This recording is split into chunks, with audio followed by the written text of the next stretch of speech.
Bienvenidas y bienvenidos a Radio Semilla, el podcast de la Red de Guardianes de Semillas, donde hablamos de regeneración ecológica y social. Yo soy Javier Carrera y el día de hoy les traigo un episodio muy especial.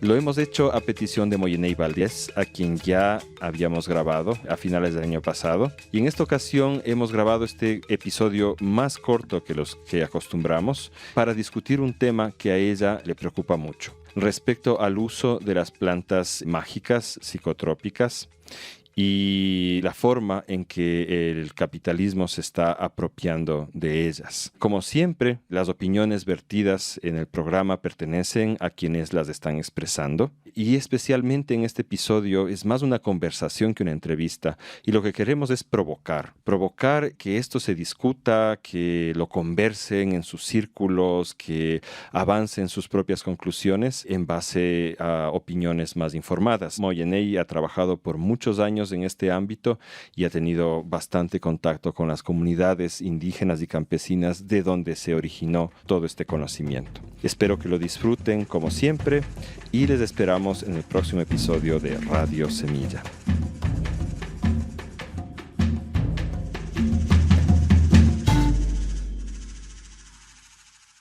Este es un programa especial de Radio Semilla por un par de razones. La primera es que por primera vez tenemos un personaje recurrente.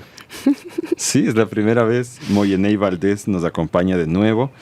La otra razón es que lo estamos grabando a petición de Moyeney, por un tema que nos propuso y que a mí también me ha venido inquietando desde hace un buen rato. Y ahora está estallando realmente esta temática que ya les vamos a comentar. Y también va a ser un episodio un poco más corto de Radio Semilla. Es un especial. Entonces, Moye, bienvenida de nuevo. Eso, hermano, gracias. Qué bonito tenerte aquí. ¿Cómo te sientes? Pues me siento como en mi casa. A ver, la razón de la broma es porque estamos en tu casa. Exactamente. Hecho, físicamente. Me siento como en mi casa. Estamos en Cuernavaca transmitiendo desde aquí. Y bueno, Moye, nos lanzamos a la temática de una. ¿Quieres tú introducirla? Claro, porque además también es distinto porque en este capítulo yo quiero también hacerte algunas preguntas. Es una conversación entonces. Un pimponeo, podríamos decir como un ping-pong. Saludando a toda la gente, saludos para toda la familia que está escuchando. Tengo muchas ganas de compartir este tema que tiene que ver con, no solamente con el tema como tal, que significa el uso, costumbres y o abuso también de las plantas sagradas y las plantas maestras de nuestra América Latina, que está tan en auge ahorita por estas grandes modas que han sucedido posteriores a la pandemia, estas modas por la urgencia de la sanación, esta catarsis colectiva de la humanidad donde el espejo mostró el gran tamaño de la enfermedad, del capitalismo, del consumismo, de la desconexión, y quedó en evidencia pues este enorme vacío del espíritu de la gran mayoría de la humanidad, cosa que me parece fantástico. Pero mi pregunta es, ¿damos abasto para toda la humanidad? ¿La Amazonía tiene la capacidad,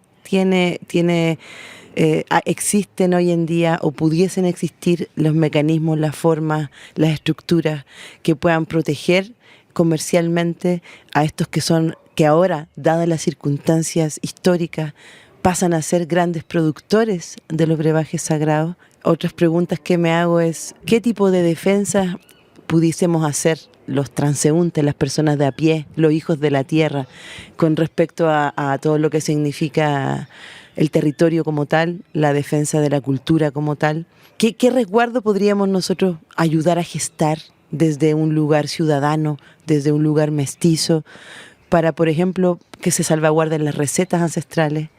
Receta, estoy hablando de la combinación bioquímica de moléculas de la naturaleza que ya fueron descubiertas hace miles de años por nuestros pueblos y que el día de hoy corren el peligro de ser no solo patentadas por farmacéuticas que ya han fabricado y están lanzando al comercio. Acabo de subir una noticia que en Vancouver ya se fabricó y se está probando la primera pastilla de ayahuasca sintética. No me ya. digas. Sí, por eso es todo este movimiento que estoy pues un poco también empujando porque el futuro ya está aquí, ya está sucediendo. No es que quizás pudiese ser que muchas cosas ya están sucediendo y entre ellas la alarma que puede llegar a ser un parteaguas de esta conversación, que espero que se multiplique y que mucha gente quiera también hablar sobre esto, y que vengan los compas, la banda científica de la academia, pero desde los guardianes de la tierra, desde la gente que está comprometida con los pueblos indígenas,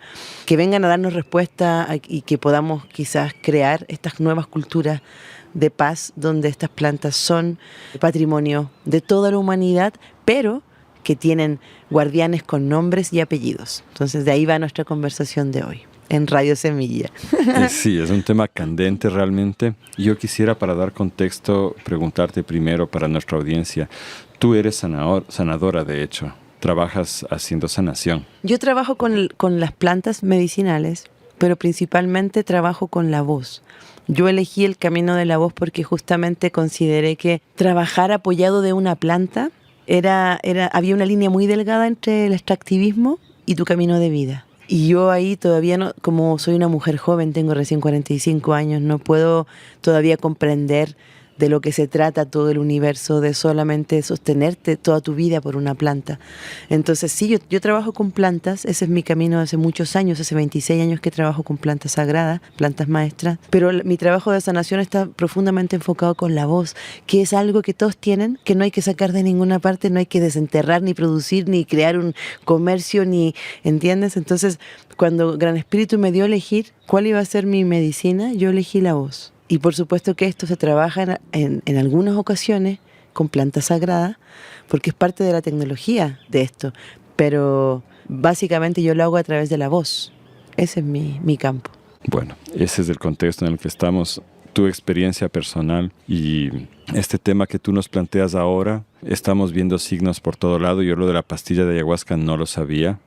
Sabía, sí, creo que tú fuiste quien lo mencionó, que de hecho ya hay grandes monocultivos. En Hawái hay 20 hectáreas de monocultivo de ayahuasca, ¿no es cierto? Y hubo varias quejas de parte de los pueblos indígenas.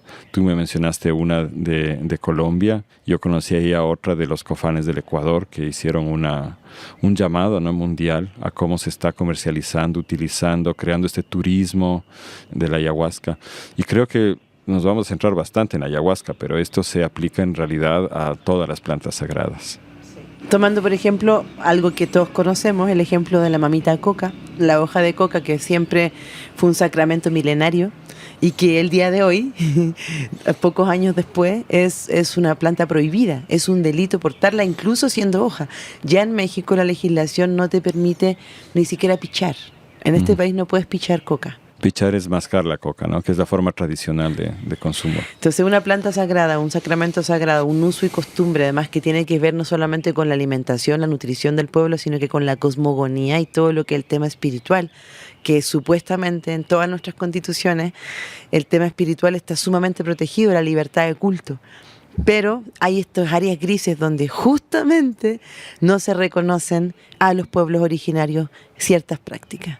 Entonces, de ahí va esta conversación para que realmente hay muchos temas que son tabú porque no hay mucha información al respecto. Y la propuesta a mí es como, a ver, ya, vamos a ir levantando los velos para que podamos también tener muchos lugares donde obtener información y muchos lugares donde poder platicar y compartir y debatir de buena manera, porque no se trata de juzgar o de señalar a que alguien está haciendo esto o lo otro, sino que ya es una situación que está sucediendo, ya hay tribus que están en el colapso por una entrada demasiado rápida de recursos.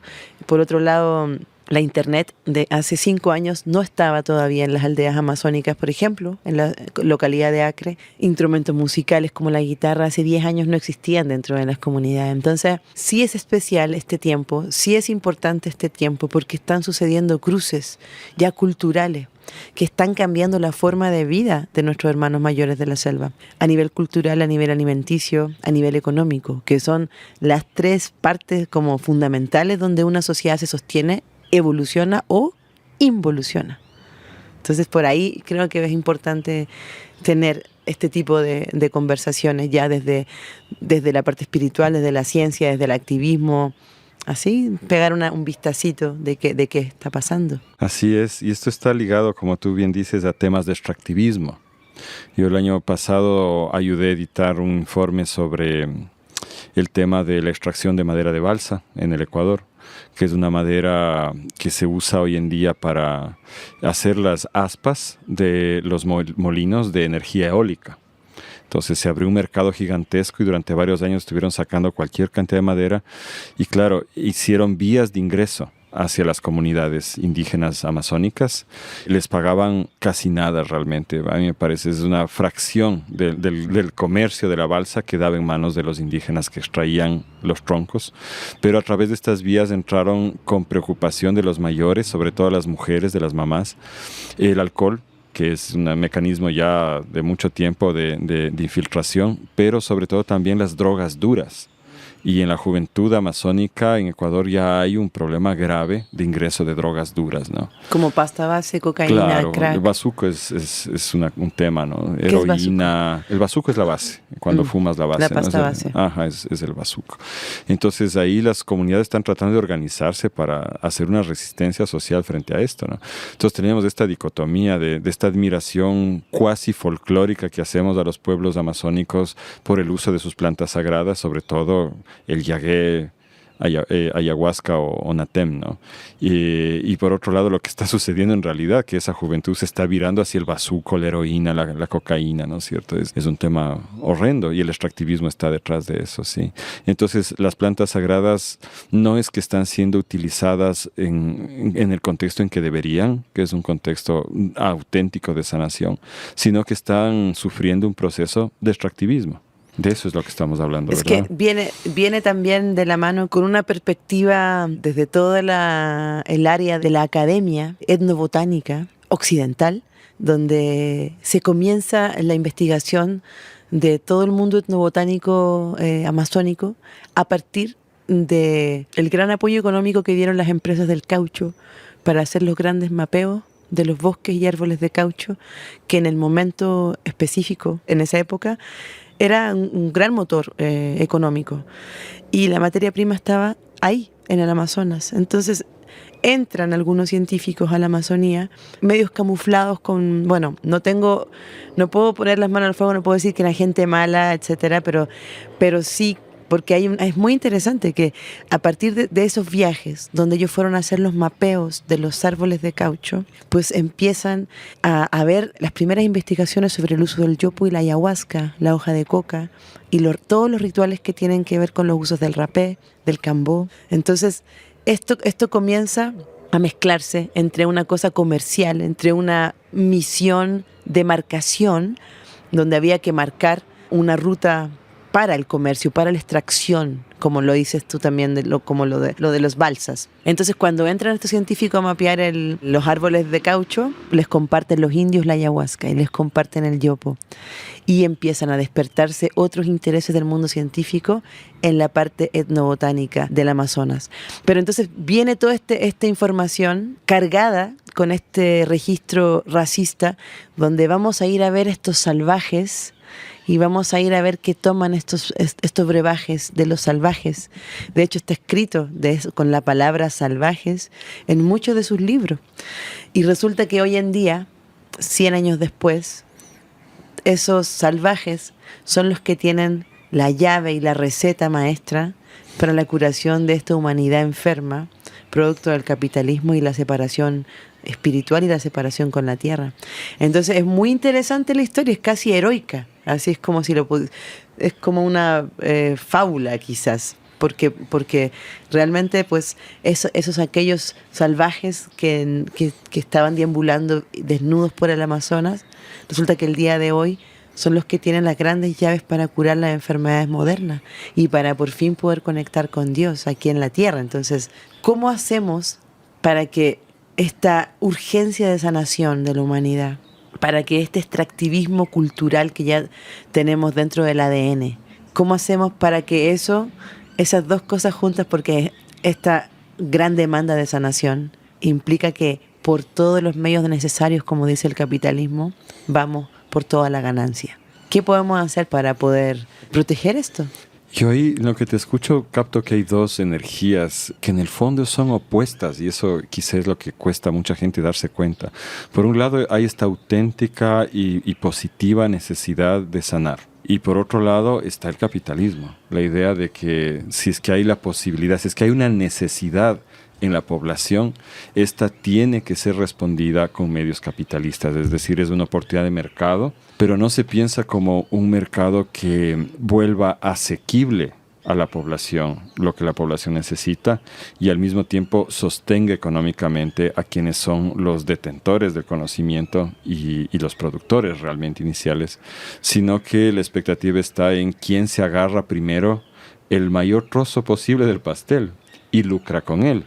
Y dentro de eso está intrínsecamente la idea de que obviamente estas personas, estos antiguamente vistos como salvajes, no van a recibir prácticamente nada de la riqueza que se va a generar ahí. Y digo, son opuestas realmente, o sea, porque lo uno es una energía positiva de darle a la humanidad lo que necesita, y lo otro es la energía negativa que está llevando el mundo a la destrucción. ¿Tú crees que realmente puede funcionar así? Que si comercializamos en grande la ayahuasca, si lo volvemos una cuestión industrial, un si McDonald's. ejercemos un exacto, el McDonald's de la sanación, ¿va a sanar realmente? Porque la mentalidad materialista lo ve así, o sea, al final lo que importa es contar con los componentes químicos.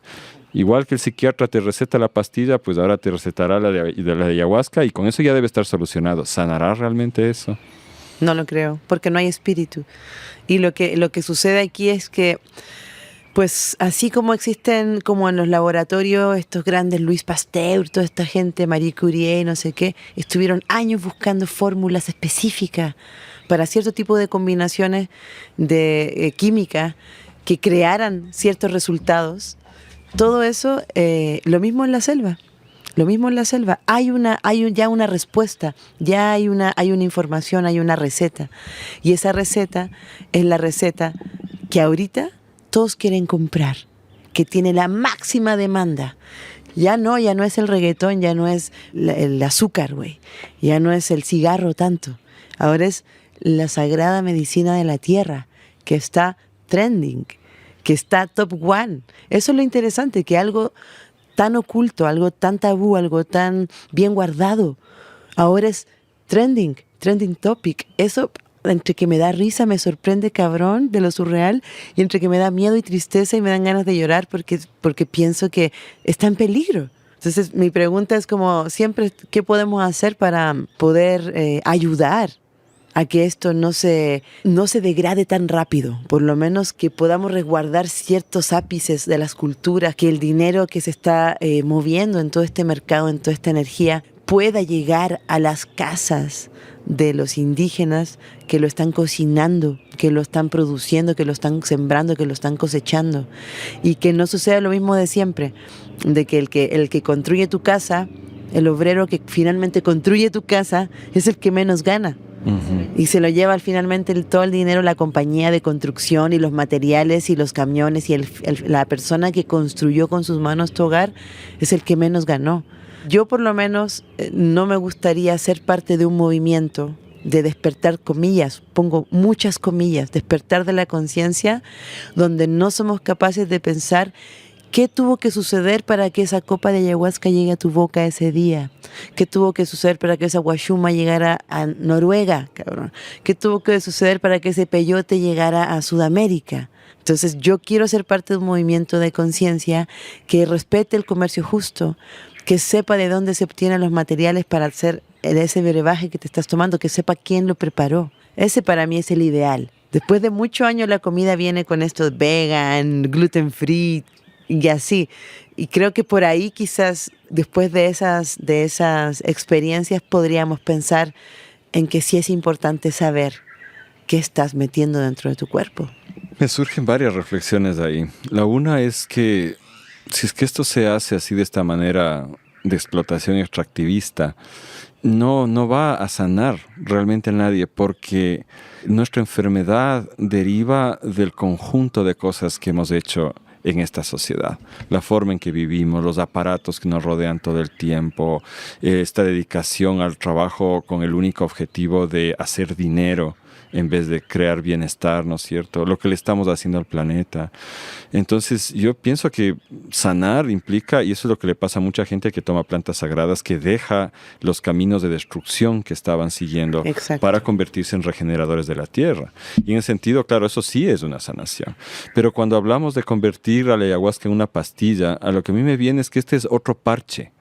Otra curita, no sé cómo se llama, otro vendaje sí. que le ponemos, ¿no? Para poder seguir explotando. ¿No es cierto? No, el objetivo no es cambiar, el objetivo es otra cosa más que nos permita sostener, claro, vender por un lado y seguir sosteniendo este mismo modelo. Es una cosa que me surge. La otra cosa que me surge es qué mecanismo podría existir para que los beneficios lleguen a las personas que generaron este conocimiento, que lo han heredado. Porque si hablamos solamente de que, bueno, digamos que se podría utópicamente reorientar el negocio para que donde llegue el dinero sea las comunidades amazónicas. ¿Por qué utópicamente?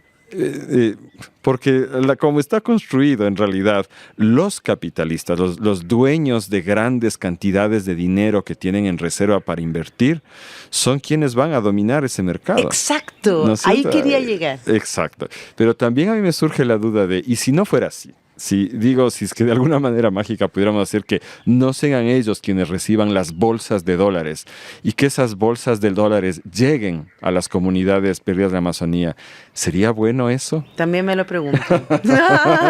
Sí, ¿no? Y después todos peleándose por las lucas allá.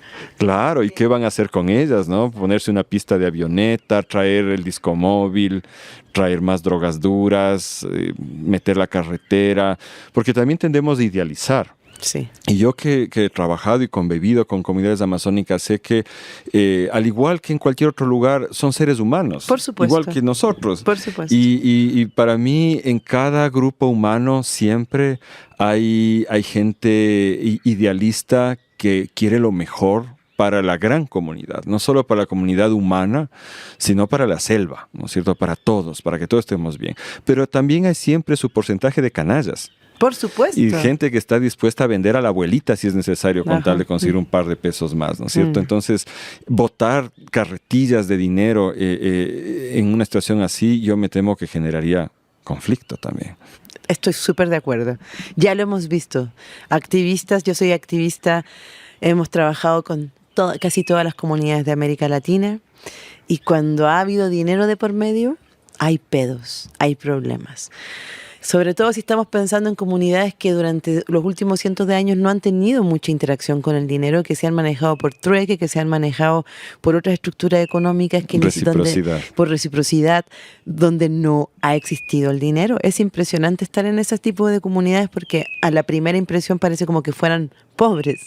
Entre comillas. Pero después cuando llevas unos días viviendo ahí dices, no, pues realmente no tienen dinero y ¿por qué no lo necesitan? Sin embargo, ahí es una súper buena pregunta donde tú llegaste, porque ayer platicábamos con una amiga y me decía, mira, si al final tú vas a una tribu de los Catuquina, eso es lo que dijo ella, yo no digo esto, yo no estaba en la tribu de Catuquina, así que no puedo opinar esto, pero ella me dijo, si vas a la tribu de los Catuquinas en la zona de Acre, Brasil, que son los guardianes del Cambó, ellos son los que han sostenido miles de años esta sustancia, ellos te dicen, tú vas a ponerte Cambó con ellos y después si tú le dices, quiero comprarte, te venden, no le importa si tú sabes ponértelo, no sabes ponértelo, no le importa si en verdad tú lo vas a vender en 2,000 euros cuando cruces el mar, pero tú le das $20 y el hermano es feliz. Me decía mi amiga, ellos no están interesados en ganar los $100 ni los $1,000 que vale la paleta de Cambó. Ellos están interesados en que tú estés feliz. O sea, qué increíble además intentar, comillas, hacer negocios con gente que no le interesa ganar. Uh-huh. Porque todavía no entienden lo que significa una bolsa de dinero en la selva. Pero si llegan a entenderlo, si llega a suceder, ¿qué puede pasar? También es un tema súper delicado, súper... Ahora, a mí lo que me toca botón es que realmente esas comunidades no hay reciprocidad. O sea, no es lo que finalmente termina siendo vendido y capitalizado fuera de la selva, es hasta 10 o 30, hasta 100 veces más caro de lo que fue pagado en la selva. Y creo que es uno de los intercambios económicos más grotescos en términos de valor de la materia prima y valor después de la venta. Como sabemos, los que se forran aquí con dinero no es ni productor, no es ni creador, no es ni sembrador, es el vendedor. Y eso también es preocupante porque sigue con esa gran distancia que se genera desde la persona que lo vende hasta el último que lo revende. Yo ahí siento que también es peligro. También que es una especulación ya, pero extraordinaria de estas sustancias. Sí, y lo que acabas de describir es la base de la historia política de América Latina. El cobre de Chile, el árbol de Ecuador que sirvió para luchar ¿El palo santo? La quinina. ¿Cuál es esa? La quinina es la misma historia, ¿verdad? Es un arbolito que crece a ciertas alturas, semitropicales, subtropicales en Ecuador, y que fue durante mucho, mucho tiempo el único remedio para el paludismo. Y se explotó. O sea, hay lugares en Ecuador que se deforestaron para sacar 1, 2, 3 palos de esta planta. Y que justamente vino un famoso científico, me parece que era inglés, y me parece que era Whymper, que entre mapeos, investigaciones, cosas bonitas que hizo en Ecuador, también su misión secreta, él era un James Bond de la ciencia, un agente secreto de la corona británica. Claro, el objetivo era lograr sacarse las semillas que el Ecuador no quería dar para poder sembrarlas en África y en Asia, ¿no? Y eso es lo que hicieron. Y ahí se acabó el boom de la quinina. Y sigue siendo una planta sagrada, no es una planta que altere estados mentales o te abra puertas, es una planta de salud que la gente sigue sabiendo cómo usarla, ¿no? Se hacen ciertos preparados con alcohol, etcétera. Pero fue esa historia de explotación. Y es el petróleo y son las piedras preciosas del Brasil, etcétera. Entonces, decimos, la historia política de América Latina está ligada al extractivismo, es decir, siempre hemos exportado materia prima muy barato para que con eso se haga rico primero Europa, ahora Estados Unidos, Japón, China, etcétera, ¿no es cierto? Es muy doloroso por la historia que hemos vivido en América Latina, por las dictaduras que contigo conversamos tanto la otra vez, ¿no es cierto? Por toda la gente que ha muerto, por todo el subdesarrollo, entre comillas, que hemos vivido, ¿no es cierto? Que surge de ese sistema de explotación, de vender materia prima barata y que ahora sepamos simplemente que va a ocurrir lo mismo con las plantas sagradas. My God. Es lo mismo, es el mismo proceso. Ya está sucediendo, eso es lo que me parte el corazón. Que ya oficialmente se lanzó en Vancouver la primera pastilla sintetizada de ayahuasca y que hoy en día, el día de hoy, es legal por ley. O sea, el Congreso ya el gobierno de Holanda ya trabajó durante varios años para que esto sea una realidad. El día de hoy en Holanda puedes comprar distintos tipos de plantas sagradas secas. No puedes comprar la sustancia como tal, pero puedes comprar todos los ingredientes para prepararla en casa. Y lo peor de todo, cualquiera lo puede comprar. Y la receta está en internet, está en Google, está en YouTube. ¿Tú no crees que eso democratice el acceso a la planta? Lo que pasa es que si fuera como, no sé, pues como una manzana, ponte tú, sería chingón. Pero no estamos hablando nomás de una sustancia que te la puedas tomar. Acá hay peligro de muerte. Hay peligro de muerte en muchos sentidos. De hecho, la ayahuasca significa la soga de la muerte, porque es una planta que lleva la sustancia del DMT, es una sustancia que está presente en el cuerpo humano en grandes cantidades únicamente cuando mueres o cuando naces. Entonces no es que sea como con masticar un chicle, comerse una manzana, tomarse un pulque. Aquí interactúan sustancias que están presentes en el momento en que tú te vas de esta vida. Entonces hay peligro latente de la muerte. Hay procesos espirituales que no puedo explicar aquí porque son muy largos, pero básicamente muchas plantas que tienen sustancias alcaloides de ese nivel tan grande, en general el DMT, el yopo, la ayahuasca, son preparaciones ancestrales que te llevan a la muerte y te obligan a morir para poder renacer o estar consciente en el mundo astral, en el mundo de los espíritus, en el plano sutil y observar desde el plano sutil todas las realidades existentes. Entonces te puedes volver loco, puedes quedar del otro lado, como dicen acá en México, te puedes quedar en el viaje. ¿Por qué? Porque cuando tu espíritu y tu cuerpo se separan, sucede de que hay una separación literal. El cuerpo queda aquí en la tierra así, y el espíritu va volando hasta el infinito y más allá. Si en algún momento de la toma alguien hace ruido, prenden la luz, alguien te habla, alguien te empuja, alguien abruptamente cambia, hace un ruido fuerte. Pueden pasar miles de cosas. Tú puedes quedar en el viaje, pueden crearse daños neuronales y puedes quedarte en el viaje. Una persona que esté tomando sola la sustancia puede atorarse con un poquito de su vómito y puede asfixiarse y puede morir, porque además son sustancias purgativas. Entonces te van a purgar, te van a limpiar. Una persona que se lo toma solo o sin la instrucción está exponiendo su vida y eso hay que saberlo. Yo creo que por eso hay tanta gente que se atreve a hacer estas cosas sin permiso, sin instrucción, porque no están teniendo claro que están jugando con la vida de sus pacientes. Y eso hay que ser bastante honesto, porque estamos poniendo en riesgo nuestra propia vida al ponernos a experimentar con plantas tan sagradas. O sea, para eso tenemos la marihuana, para eso tenemos otro tipo de plantas que... El tabaco, el café.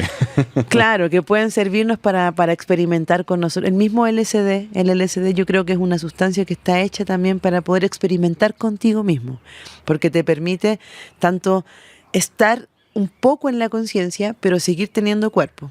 Hay plantas poderosas como el yopo-keal. O sea, en menos de 5 segundos empieza el efecto y es de las sustancias más fuertes que he probado en toda mi vida. Y ahí afírmate. Y eso que yo soy de las que toma mucho, la guerrera, de las que toma hace más de 26 años.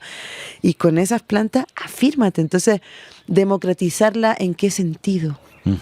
Es como regalémosle cuchillo a todo el mundo a ver qué hacemos todos con él. No sé. Un cuchillo puede servir para hacer una artesanía, una gran, no sé, o podar tus plantas o asesinar a alguien. O sea, podemos hacer mucho con esas grandes herramientas. Bueno, yo primero quería hacer una precisión lingüística del término Aya, ¿no? Aya son los espíritus fuertes. Todo espíritu fuerte, eso es Aya.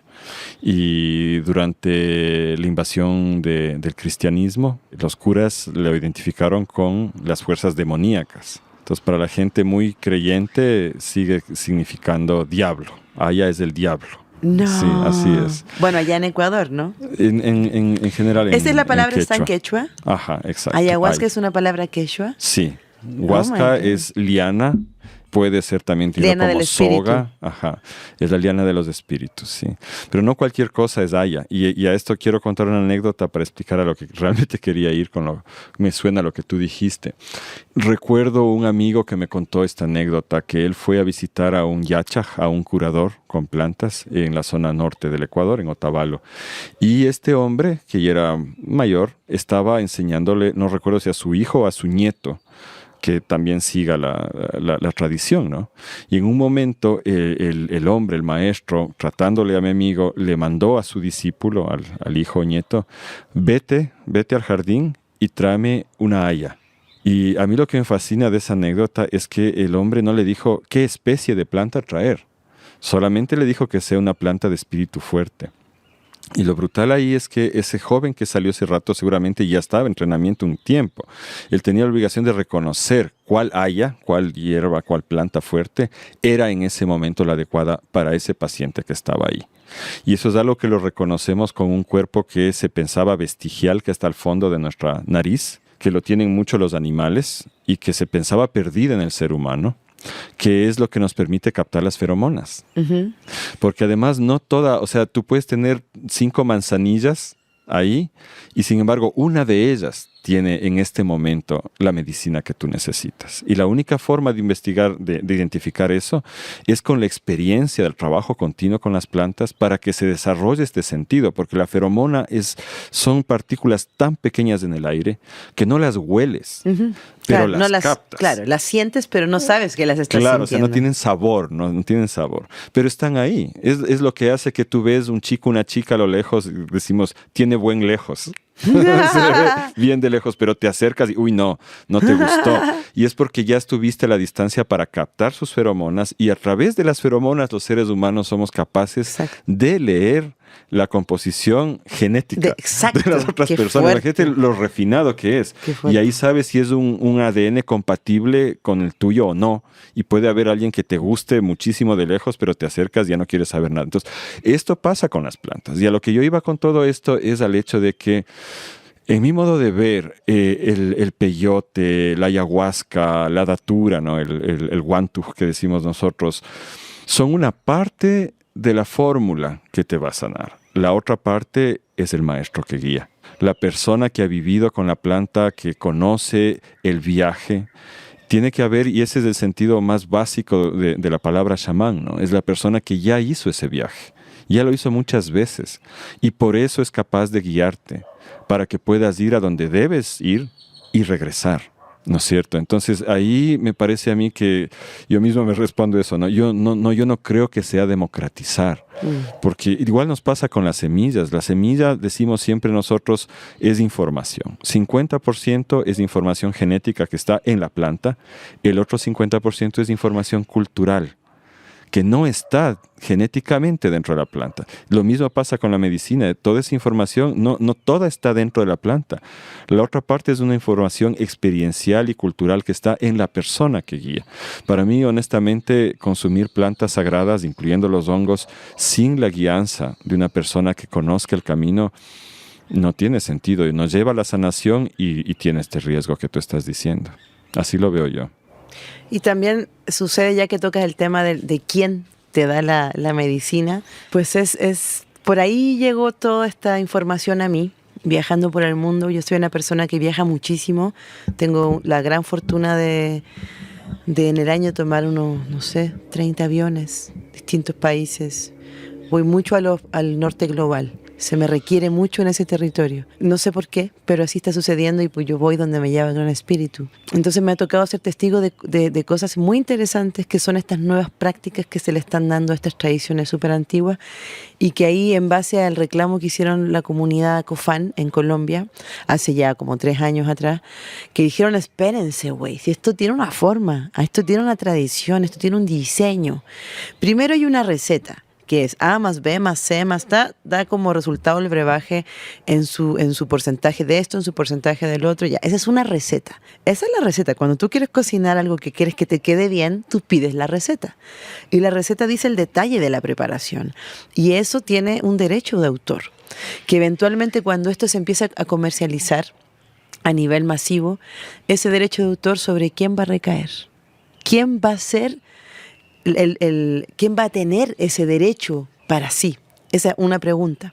La otra pregunta es, como esto ya se va a empezar a comercializar con urgencia en los países del norte global, que son los que tienen el dinero para poder pagar todo esto, porque tú dices democratizar, pero democratizar comillas, y qué bueno que estamos hablando de esos detalles, de todas esas posibilidades, porque es fácil irse por la finta, como dicen en México, y pensar que esté abierto para todos va a ser algo bueno, pero ¿para todos quiénes? Para todos quienes puedan pagarlo. Y eso ya reduce el espectro muchísimo, de un 100% a un 20% de la población. O menos. O menos, si es que. Y ahí viene el otro tema que es interesante. En los países del norte ya se están creando mecanismos sociales del Estado para que el Estado sea quien certifique a la persona que va a hacer el papel tan importante que tú mencionaste recién, el chamánico. Entonces, como el sistema, todo el sistema en que vivimos está basado en la rapidez y en la urgencia de la máxima ganancia, ¿quién va a tener 10 años para darte seguimiento? ¿Qué institución va a poder darle seguimiento al trabajo espiritual de una persona? Porque solamente el estudio es un mínimo de 10 años. Porque ya estuviste otros 10 años curando y sanando y limpiando tu vida y organizando tu vida. Hablo de la persona que quiere ser chamán, facilitador. Y cuando ya sanaste, tienes que tomarte otros 10 años para poder estudiar. Y después de esos otros 5 años para poder practicar y servir. Son 25 años que ¿qué institución podría estar ahí junto a ti en todo el mundo para poder certificar que tú realmente sí hiciste ese trabajo? Ninguna. ¿Y cuánto costaría eso? Entonces, como el sistema no tiene una manera de poder ofrecer una estructura realmente coherente con el tiempo del mundo vegetal y del mundo de los espíritus, lo que está haciendo es completamente el contraste. Es decir, ven y en 2 semanas o en 6 meses yo te certifico, tú pagas aquí, tomas allá, haces acá. Eso es. Yo te certifico, tú me pagas acá, yo te timbro acá y solamente tú puedes dar. pero el chamán que sí estudió 30 años en la selva, el hijo del tatarabuelo que viene sirviendo la ayahuasca por allá, por el Ecuador, por el Perú, por el Brasil, ¿quién lo va a certificar? Porque ellos no son los que nos certifican a nosotros. ¿Por qué no existe una estructura donde las tribus tengan ese poder? No sé, yo me quiero imaginar todos los escenarios, pero para que veamos, ya no solamente se está lucrando y se está manipulando todo lo que tiene que ver con la sustancia como tal, sino que además el sistema muy inteligentemente dice, claro, pero alguien tiene que darte esto, alguien tiene que servirte esto. Y ahí también queremos estar, él también quiere tener su diente, el caimán, ahí enterradito, para ver cuánto puede sacar también de ahí, y además, cómo pueden ellos crear una homogeneización en esta certificación de facilitadores que sean como el sistema quiere que sean.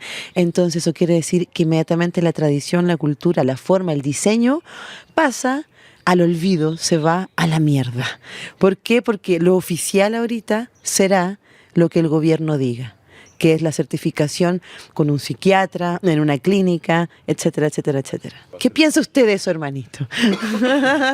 Ahí me lanzas a un tema que para mí abarca muchas cosas y es profundamente problemático, y es el hecho de que con la desaparición de los oficios, una vez que entró la gran industria, se ha llegado a una especie de monopolio del conocimiento por parte de la academia. Exacto. El sistema tal como existe, capitalista, estatal y académico, no acepta como una forma de conocimiento válido ninguna otra forma de aprendizaje, salvo la que existe dentro de los límites de la academia. Y eso influye desde cómo hacer zapatos hasta cómo sanar con las plantas sagradas, todo. Nosotros, la mayoría de permacultores que no tenemos, los verdaderos permacultores no tenemos título académico o está en un área completamente distinta, ¿no? Entonces, no somos admitidos como portadores de conocimiento desde el mundo académico. Por otro lado, el sistema estatal, como tú dices, homogeniza, porque si no, no puede manejarlo. La única forma en que puede manejarlo es homogenizando. Lo mismo pasa con las semillas, ¿eh? Las semillas tienen que ser homogéneas para que el Estado las admita dentro de su sistema de certificación, y por eso en Ecuador y en otros países luchamos con todo el alma en contra de la certificación de las semillas, porque el riesgo es que las semillas auténticas desaparezcan, porque las auténticas semillas son diversas y nunca van a caber dentro de las formas de control homogenizantes del Estado.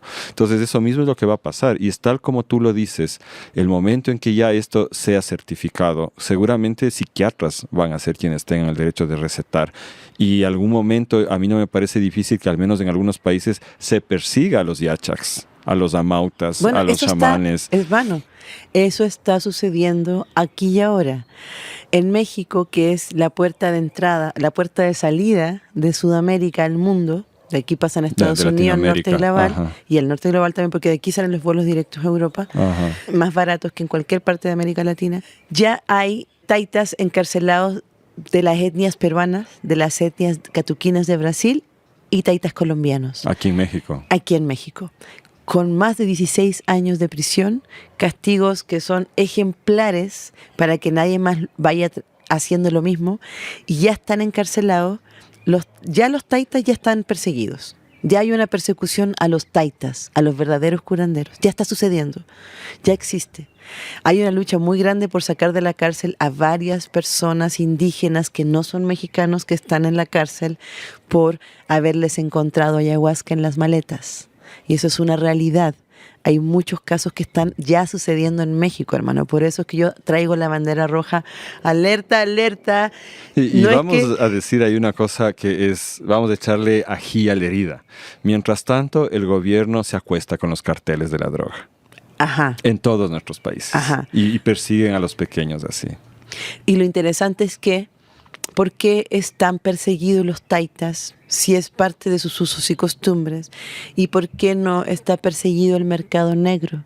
¿Por qué no está perseguido dentro de los propios países que son productores de estas plantas tan hermosas, tan sagradas? ¿Por qué no está fiscalizado el uso y la producción que queda en manos de las comunidades? ¿Por qué desde el lugar de origen no se están apretando las clavijas para que esto se afine desde ahí? Y tú recién me diste la respuesta. ¿Por qué? porque llega un güey, un inversionista, un capital, que esa es la otra parte más interesante. Explica lo que me dijiste recién. Porque cuando llega un inversionista, lo que me dijiste del Claro, pulque. se crean estas, lo que hace el inversionista, porque lo hemos visto pasar, de hecho, con otra planta sagrada que no es de esta, sino es, digamos, un estimulante, que es la guayusa. Entonces llegó un inversionista norteamericano y montó la empresa, porque tenía el capital para hacerlo, y pagaba una nada por costales enteros de hoja cosechada, ¿no es cierto? Y empezó como a monopolizar. Y luego implantó el mismo esquema con el ágave, para fabricar mezcal. Y nosotros tenemos una compañera que había enseñado a las señoras cómo chaguar, cómo extraer del penco, llamamos nosotros a los magueyes, con calidad. Y ella les enseñó a cosechar con calidad y que solamente le den cosechado de cierta manera, con ciertos rangos de humedad. Pero llegó este otro individuo, el mismo de la planta que te conté hace un rato, montó una planta de producción de mezcal y les dijo, no, yo les compro todo. Y les paga menos de lo que nuestra amiga les pagaba. Pero les paga más seguido. Coge todo, de cualquier calidad y acapara todo, ¿no es cierto? Y la gente aceptó cobrar menos, con la idea de que van a tener una venta constante. Entonces, de repente, este güey está controlando completamente el abastecimiento ahí, porque tuvo el capital para meterse, y él va a ser quien realmente haga el dinero, él y su empresa, evidentemente. Entonces, ese es el modelo del extractivismo. Ya sea en petróleo, en lo que quieras, llega alguien con un montón de capital, monta la infraestructura, abre las vías, convence a la gente, y la gente se queda como pequeña productora de materia prima y nada más. En el caso de este individuo, yo no creo que él llegue a tratar de controlar mucho más lejos. Pero tú sí ves en otros casos que ya hay una incidencia en la política, en la creación de leyes, que eviten la competencia, que eviten a largo plazo que la gente se independice y empiece a manejar los distintos estadios de la producción y el comercio. No. Tienen que quedarse como productores de materia prima nada más. Exacto. No pueden expandirse, no pueden ser socios, no pueden ser parte del flujo capital en abundancia, en expansión. Y ahí, verás, me salté de decir algo. También es verdad que ahorita ya hay cualquier persona que se toma un par de veces ayahuasca y dice ya soy chamán, ¿no?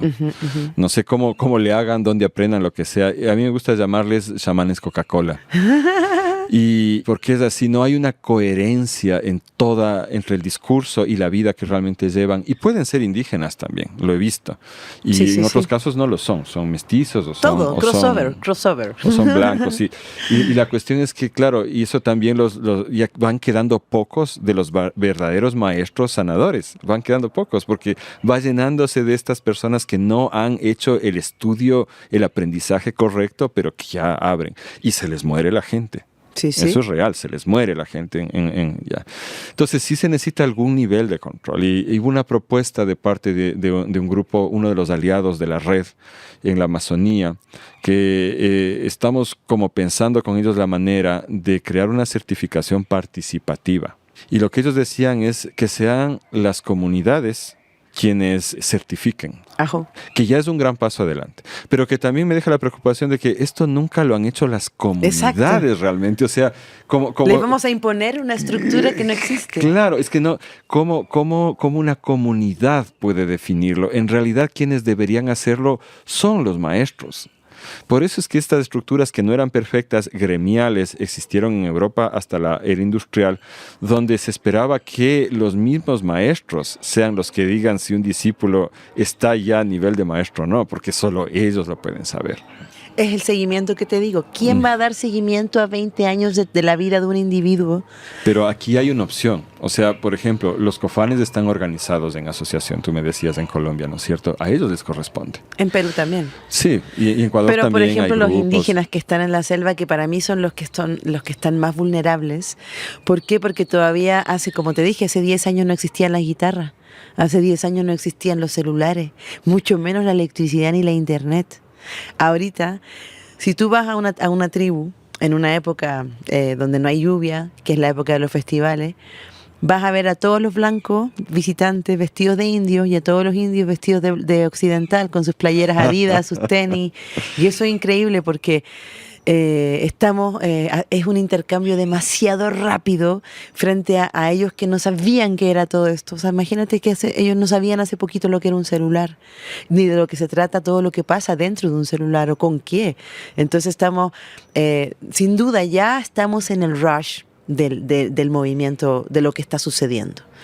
Pero el afán mío de hacer estas pláticas, estos temas, tiene que ver con que reflexionemos juntos y dejemos muy sembrada esa semilla de que si la gente se dice, ay, quiero conectar con Pachamama, ay, viva la medicina ayahuasca, pues queremos ver a toda esa gente hablando de estos temas, concientizándose, sabiendo de dónde viene la medicina que estás tomando, preocupándote de contactarte directamente con las comunidades y buscando directamente el remedio en esas comunidades o preguntando, indagando por ahí, porque en Europa, después que yo hice esta crítica acerca del peligro que existe, que se esté vendiendo para cualquier persona, abiertamente, por la legalidad, por la vía ya de la institucionalidad, todas estas plantas sagradas que sacan de América Latina y que no sé cómo llegan para allá.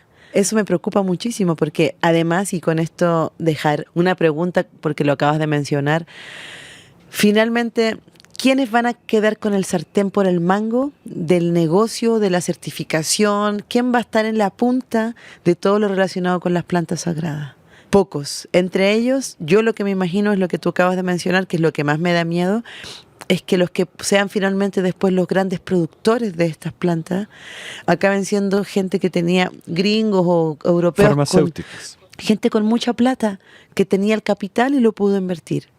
Eso es lo que me preocupa, porque si todo esto cabe dentro de esta fórmula de mayoreo, de contrabando, de mercado negro, de compra y venta de espíritus y plantas sagradas, pues me preocupa mucho quién va a quedar con el sartén por el mango después. Yo creo que, mira, siendo pesimista, no hay duda de que va a ser así. O sea, ya tenemos ahorita una situación de mercado negro donde lucra a destajo cualquier clase de gente. Y luego van a entrar las farmacéuticas grandes que van a implementar leyes que van a no acabar con el mercado negro, pero sí lo van a reprimir bastante. Y van a ser realmente las farmacéuticas, a través de quienes trabajan con ellos, quienes van a controlar ese mercado. Entonces, frente a eso, más bien tenemos que pensar cuál va a ser la reacción, cuál es la reacción regenerativa que podemos hacer las personas que pensamos diferente. Y yo creo que en gran parte esto que estamos grabando va hacia ellos y ellas, quienes van a consumir. Exacto. ¿No es cierto? Que tienen que darse cuenta de que tiene que haber una coherencia y de que tienen que realmente enterarse de qué es lo que están consumiendo. Y es chistoso porque es lo mismo que con el consumo de carne o de semillas o de cualquier otra cosa. Tú tienes que ver quién produce, porque tú estás a la final consumiendo el alma con la que se hizo ese producto. Si la vaca sufre encerrada, no es lo mismo que si está libre en el campo en simbiosis con alguien que la ama y la cuida. Ajo. Lo mismo la semilla, lo mismo la medicina. Recién nomás yo comenté en una publicación que hizo en Facebook una señora que ha acompañado el movimiento del Camino Rojo por décadas y que hizo una crítica demoledora y dijo que ya es hora de que admitamos, por ejemplo, todos los abusos sexuales, las violaciones que hubo por maestros del Camino Rojo hacia discípulas y todo eso. Entonces, ¿me la mandas después, por favor, esa publicación? Ya, sí, la quiero por supuesto, compartir. porque estas cosas se deben hablar. Se deben hablar. ¿Por qué? Porque tenemos derecho de acceso a auténtica medicina. Ajá. Y la auténtica medicina viene solamente de manos auténticas y coherentes que están trabajando por el bien de la humanidad. Entonces yo espero que podamos defender los derechos de esas personas, de los originarios, a poder seguir con sus prácticas culturales y podamos crear una narrativa y que se difunda lo más posible para que la gente sepa que si realmente quieres sanar, si realmente quieres ver un mundo mejor, tienes que ser coherente con todo eso y apostarle a la gente que lo está haciendo de corazón. Y no a una farmacéutica, ni a un chamán Coca-Cola. Esa, por ahí le vería yo una vía y va a ser un trabajazo, Moyenei, que nos Pero toca. esto es lo que el granito de arena, difundir, crear conciencia, como tú dices, generar narrativas donde realmente te empieza a interesar qué pasó antes de que llegara a tu mano esta sustancia, qué tuvo que suceder para que esto esté ahí, así como prefieres los productos artesanales, orgánicos, porque sabes que está preparado con amor, que tiene ingredientes que no son tóxicos, y cuando tú entregas ese dinero sabes que va a ayudar a una mamá con una familia, o a un papá, o a una hija, o sea, ese tipo de conciencia es la que tenemos que crear, y yo sé que no es fácil para nada, pero créeme que estamos en un momento muy exacto donde se necesita esta información. La gente está muy necesitada de tener estas vías. Yo creo que este podcast lo vamos a compartir por muchos lugares para que también, más allá de cualquier juicio que parezca, porque cuando estamos criticando y disectando, luego salta los puristas a decir, eso es un juicio, no podemos enjuiciar. No se llama juicio, se llama discernimiento. Cuando tomamos una medicina y buscamos expandir la conciencia, es muy probable que también el discernimiento se desarrolle y se expanda. Usémoslo. No tengamos miedo de pensar, no tengamos miedo de hablar de estos abusos sexuales, de los abusos de poder, del abuso mismo que estamos haciendo nosotros mismos, porque yo también a veces me siento dentro del saco de gente que ha difundido estas medicinas por medio de mis cantos, por medio de mis videoclips, por medio del lenguaje visual que uso y de mis declaraciones. Decir, oye, yo me he sanado gracias al Cambó, he hecho más de 100 puntos en mi cuerpo, he hecho cientos de tomas de ayahuasca, lo he platicado en entrevistas, lo he dicho, y eso de manera natural y amorosa, pero luego ya me pone en una responsabilidad de haber difundido un contenido que todavía no tenía un marco suficientemente firme para que se entienda, y la gente no está buscando el marco, la gente quiere ya la copa servida de ayahuasca y ya casi que la quiere tener dentro. No, enlatada, ya. Ya, listo, así ya en el refrigerador. Entonces, es fuerte porque estamos hablando, es como hablar mucho de sexo, pero nunca haber tenido un contexto, o sea, hablar mucho de sexo delante de tus hijos, pero nunca haber tenido primero un contexto de chiquitito a más grande, como entiendes, como qué es el cuerpo, autoconocimiento, de qué se trata, sino ya estar hablando al tiro de sexo. Y creo que eso es lo que echa a perder todo, que no hay un contexto, que no hay un entendimiento de qué pasó, cuáles son sus usos, de qué se trata la ceremonia, cuándo empezó a usarse, cuál es el pueblo que realmente empezó con el Cambó, cuál es el que realmente empezó guardianando el rapé. Toda esa información antropológica original todavía no está encima como debería estar. Porque además, si te fijas, los únicos libros donde ese conocimiento están escritos por blancos. Y yo siempre recomiendo, y no quiero dejar de mencionar porque no me preguntes por qué, pero casualmente, ya estamos justo una hora, cuando llegué a Europa, cuando llegué a Holanda, hace un mes atrás, me acosté, tenía un jet lag y dije, voy a ver un docu. Y el primero que me salió se llama El secreto de la tribu, que es un documental extraordinario, pero me dejó el corazón hecho trizas. Es increíble cómo en nombre del mundo científico, como en nombre de la academia, como en nombre del desarrollo, de la bioherbolárica y no sé cuánto más, pues se reinvadieron comunidades indígenas y se invadieron por completo la tribu Yanomami, se le infectó con enfermedades, se le quitó, o sea, si los ves ahorita después de unos 40 o 50 años... Están en una situación terrible, están en pasando una hambruna. Terrible. Es terrible, yo recomiendo que vean ese documental porque eso grafica exactamente el proceso en el cual estamos enmarcados ahorita, que todo esto ha venido desde un mundo occidental, desde un mundo que es capaz de encontrar la piedra angular, pero van y la disectan y la rompen y la destruyen para saber qué era. y matan la última piedra angular que quedaba. Pero no les importa porque queda escrita en su libro que Pepito la descubrió, Pepito Sawyer la descubrió, entonces eso es más importante que la piedra angular como tal. Entonces ese es el momento en que estamos ahorita, es un gran momento para reflexionar. Gracias por permitirme tener esta conversación contigo. Gracias a ti.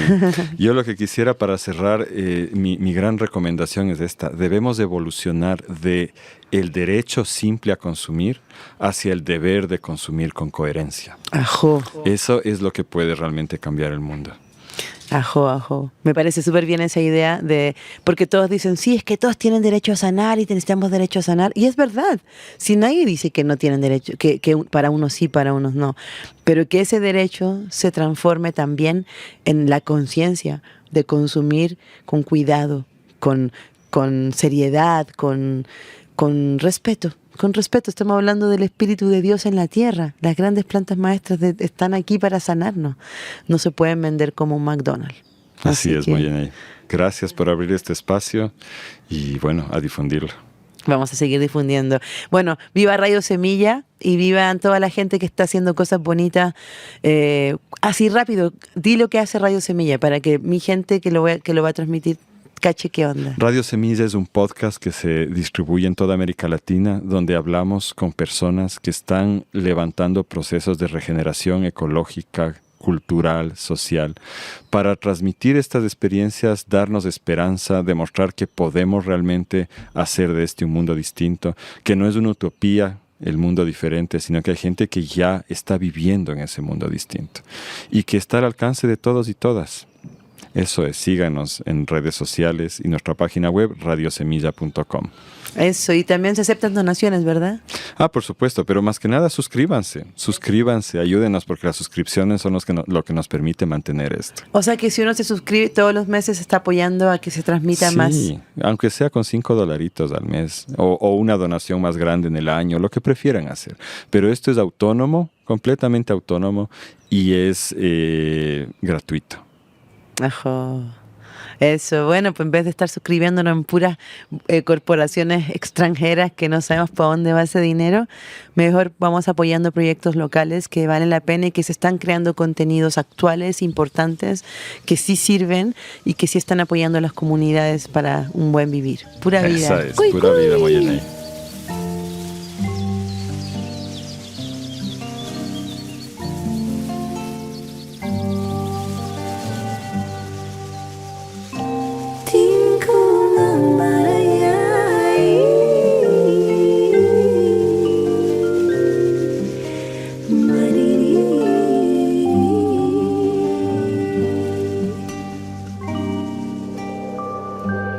Despacito viene y va nuestra danza a comenzar, floreciendo entre el vuelo de los pájaros.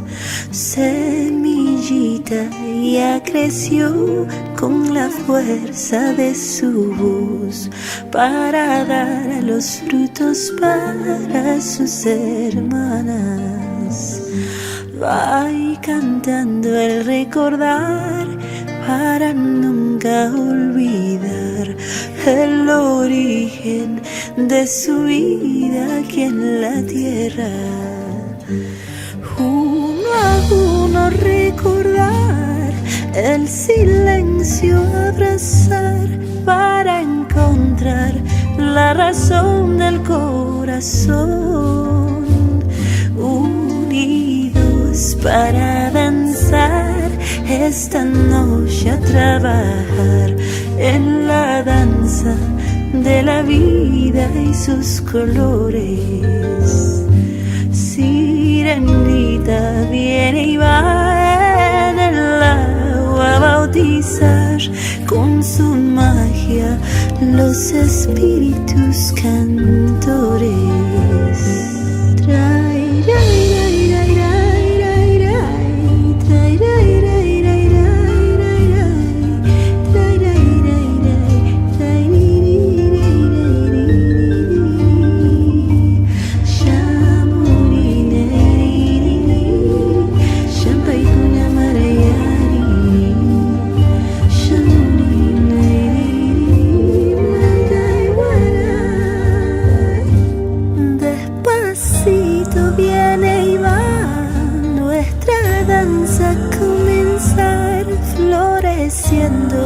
Entre el vuelo de los pájaros, semillita ya creció con la fuerza de su voz para dar los frutos para sus hermanos.